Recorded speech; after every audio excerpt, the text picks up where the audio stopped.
हमने अपनी परंपरा बिगाड़ रखी है।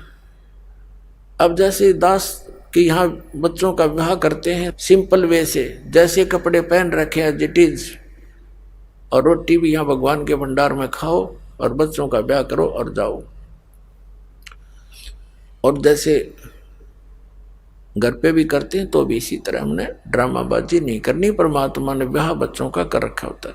अब हम ज्यादा दुखी इन बातों से है कि जिसका 3 बेटी होगी, अब उसको पता है कि समाज में किस तरह विवाह किया जाते हैं,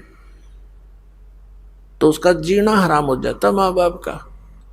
और अब ऐसा होगा कि कितनी हो जाओ बेटी, खर्चा तो होना है नहीं, सिंपल वे से ब्याह करेंगे अपने बच्चों का, और बेटी को नाम दिला दे भगवान का, सदा सुखी रहेगी।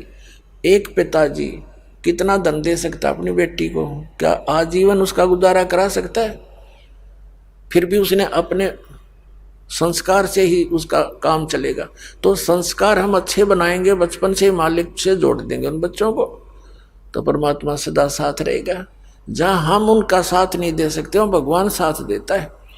तो हम दुखी इसलिए हो गए कि हम परमात्मा की उस लाइन से दूर चले गए जिससे हमें सब सुविधाएं मिलनी थी। अब पहले तो जैसे पुनकर्मी प्राणी थे सतयुग त्रेता द्वापर में, उनके पूर्वजन्म की बैटरी इतनी चार्ज होती थी, वो कुछ भी साधना कर रहे होते थे और चाहे ना कर रहे होते थे, सारे सुखी नजर आते थे। जो साधना कर रहे थे वो ये सोचा करते थे कि हम जो भक्ति कर रहे हैं इसी से हमें लाभ हो रहा है, क्योंकि आत्मा भगवान की भक्ति बिना रह नहीं सकती। और जो नहीं कर रहे थे वो उनका गिनती नहीं। लेकिन पहले ऐसे कोई व्यक्ति नहीं थे जो परमात्मा की भक्ति ना करते हो, साधना से वो कुछ भी कर रहे होते। अब भी विश्व में 70-80% व्यक्ति हैं जो भगवान में आस्था रखते हैं। थोड़े बहुत जैसे चीन और रूस जैसे लोग हैं, ये नास्तिक हो गए हैं, ये भी इन नकली गुरुओं के कारण ही हुए हैं।